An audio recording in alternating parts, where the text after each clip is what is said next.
ආයිබෝවන් ගායනීස් recipe YouTube channel එකට අදත් හරිම ආදරෙන් ඔයාලා සියලු දෙනාම පිළිගන්නවා. හරිම ලේසියෙන් හදාගන්න පුළුවන් රෙසිපි එකක් තමයි අද මම ඔයාලට අරගෙන ආවේ. එන්නකෝ ඉතින් බලමු අපි මේක හදාගන්න මොනවද ඕනි වෙන්නේ කියලා. ඉස්සෙල්ලම අපිට ඕනි වෙනවා පාන් පිටි ග්‍රෑම් 300ක්, සුදු ලුණු බික් 4ක් විතර කුඩාවට කපාගෙන තියෙනවා. සීනුව කපාගත් ලොකු ලුණු ගෙඩියක්, රස අණුව ලුණු,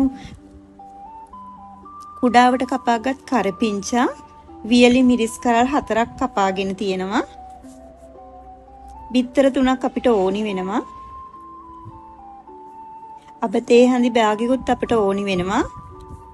ඊළඟට අවශ්‍ය පමණට වතුර. ඔන්න ඔය ටික තමයි අද අපිට ඕනි කරන්නේ. ඊට පස්සේ අපි කොහොමද මේක හදාගන්නේ කියලා බලමු. ඉස්සෙල්ලම පාන් පිටි වලට ලුණු ටික එකතු කරගන්නවා. ඊළඟට මම බිත්තර 3 වෙන වෙනම පාන් පිටි එකට එකතු කරගන්නවා.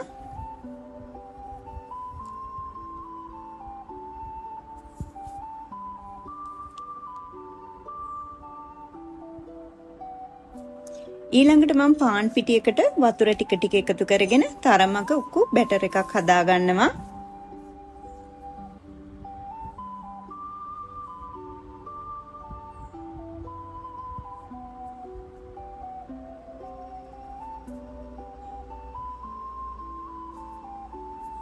මෙන්න මේ ගානට පදම තියෙනවා නම් බැටර් එක රෙඩි.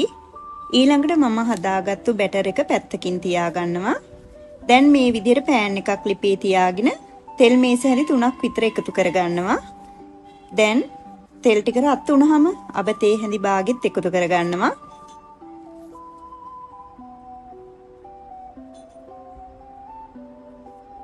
දැන් මෙතනදී මම කපාගත්තු සුදු ලුණු ටික එකතු කරගන්නවා.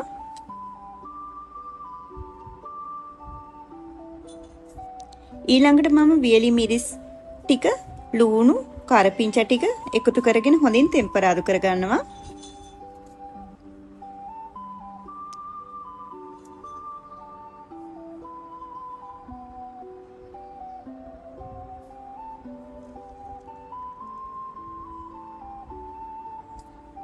මෙන්න මේ ගානට ටෙම්පරාදු කරගන්න.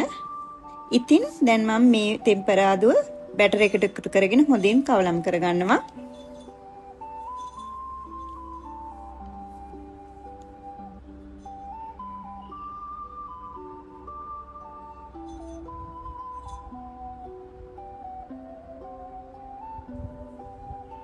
දැන් අපිට මේ තෝසි ටික හදාගන්න තමයි තියෙන්නේ. මම මේ විදිහට පෑන් එකක් ලිපේ තියාගෙන තෝසි මිශ්‍රණය මෙහිම එකතු කරගෙන තෝසි ටික හදාගන්නවා. මේක හදාගන්න බොහොම පොඩි වෙලාවයි යන්නේ. දෙපැත්තම දාලා තෝසි එක තැම්බුනාම ලිපෙන් බාගන්න. ඉතින් මේ තියෙන්නේ මං හදාගත්තු තෝසි ටික.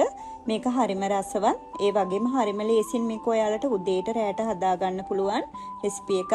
ඒ වගේම මේක ඕනිම කරි එකක් එක කෑමට ගන්න පුළුවන්. ඉතින් ඔයාලත් මේ රසවත් තෝසි එක හදලා බලන්න. රස කොහොමද කියලා කමෙන්ට් එකක් දාන්න. channel එක subscribe කරන්න. එහෙනම් මේ වගේ ලේසිම ලේසි රෙසිපි එකක් අරගෙන ඉක්මනින්ම මම එනවා. bye.